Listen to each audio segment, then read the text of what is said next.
الحمد للہ والصلاة والسلام علی رسول اللہ اما بعد۔ باب الارتداف فی الغزو والحج، یہ باب ہے جہاد میں اور حج کے سفر میں کسی کو سواری میں اپنے پیچھے بٹھانا۔ امام بخاری فرماتے ہیں کہ ہمیں بیان کیا قتیبہ نے، وہ کہتے ہیں ہمیں بیان کیا عبد الوہاب نے، وہ کہتے ہیں ہمیں بیان کیا ایوب نے ابو قلابہ سے، وہ انس رضی اللہ عنہ سے وہ کہتے ہیں کنت ردیف ابی طلحۃ وانہم لیصرخون بہما جمیعا الحج والعمرہ، میں ابو طلحہ رضی اللہ عنہ کے پیچھے بیٹھا تھا اور وہ صحابہ کرام بلند آواز سے ان دونوں چیزوں کے ساتھ پکار رہے تھے، یعنی تلبیہ کہہ رہے تھے حج اور عمرے کا۔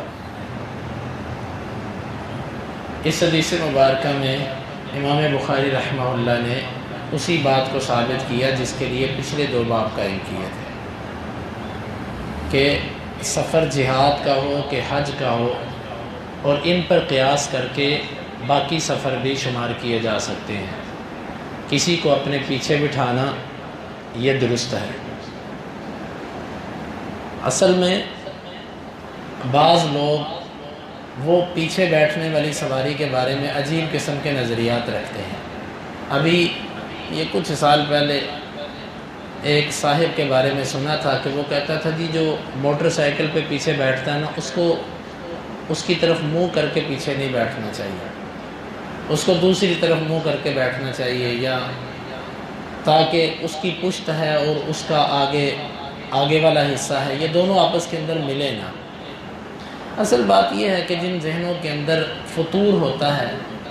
اور غلط سوچیں جن ذہنوں پر غالب ہوتی ہیں، وہ اس طرح کی چیزیں سوچتے ہیں، وگرنہ حدیث کے اندر تو پیچھے بٹھانے کا معاملہ اپنے ساتھی کو اپنے ساتھ پیچھے بٹھا لینا، حدیث کے اندر اس کا ذکر ملتا ہے، اور یہ کوئی عجیب اور کوئی حیا کے منافی چیز نہیں ہے۔ یہاں پر بھی آپ دیکھ لیں کہ یہ انس وہی ہیں جو ابو طلحہ رضی اللہ عنہ کے ربیب تھے، ان کے منہ بولے بیٹے تھے، تو ابو طلحہ ان کے ستیلے والد بھی لگتے ہیں، تو وہ ان کے پیچھے بیٹھے، اور صحابہ کرام کے ساتھ ایسی کیفیت تھی کہ وہ سب کے سب بلند آواز سے حج اور عمرے کے لیے تلبیہ کہہ رہے تھے۔ تو یہاں سے بھی امام بخاری رحمہ اللہ کا استدلال یہی ہے کہ سواری پر اپنے ساتھ کسی اور کو بھی سوار کیا جا سکتا ہے، اور یہ سواری کے ساتھ کسی قسم کا ظلم نہیں ہے، زیادتی نہیں ہے۔ البتہ بعض دفعہ انسان یہ محسوس کرتا ہے کہ سواری اگر کمزور ہے تو وہ پھر خود سمجھتا ہے کہ بھئی ابھی اس چیز کی وہ متحمل نہیں، وہ نہیں اس کے اوپر سواری کرتا۔ بصورت دیگر اپنے ساتھ کسی کو سواری پر سوار کرنا یہ سب کا سب درست ہے۔ باب الردف علی الحمار، یہ باب ہے گدھے پر اپنے پیچھے کسی کو سوار کرنا۔ امام بخاری کہتے ہیں کہ ہمیں بیان کیا قتیبہ نے، وہ کہتے ہیں ہمیں بیان کیا ابو صفوان نے یونس بن یزید سے، وہ ابن شہاب سے، وہ عروہ سے، وہ اسامہ بن زید رضی اللہ عنہما سے، ان رسول اللہ صلی اللہ علیہ وسلم راکب علی حمار علی اکاف علیہ قطیفۃ واردف اسامۃ وراءہ، اللہ کے نبی صلی اللہ علیہ وسلم ایک گدھے پر سوار ہوئے، علی اکاف علیہ قطیفۃ،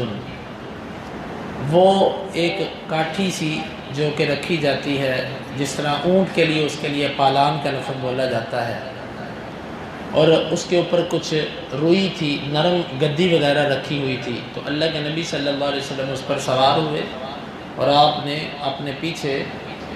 اسامہ رضی اللہ عنہ کو سوار کیا۔ تو یہاں سے بھی امام بخاری رحمہ اللہ یہ بتانا چاہتے ہیں کہ اونٹ تو ایک بڑا جانور ہے، اس کے اوپر تو دو بندوں کا بیٹھنا سمجھ آتا ہے،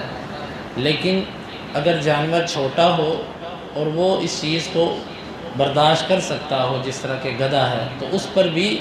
ڈبل سواری کی جا سکتی ہے، جس طرح کہ آپ صلی اللہ علیہ وسلم نے اسامہ رضی اللہ عنہ کو اپنے پیچھے بٹھایا تھا۔ تو اللہ رب العالمین سے دعا ہے اللہ تعالی ہمیں ان احادیث کو سمجھنے کی اور ان کے تقاضوں کو پورا کرنے کی توفیق عطا فرمائے۔ اللہم انفعنا بما علمتنا وعلمنا ما ينفعنا وزدنا علما وآخر دعوانا ان الحمد للہ رب العالمین۔ حدیث نمبر 2986 اور 87۔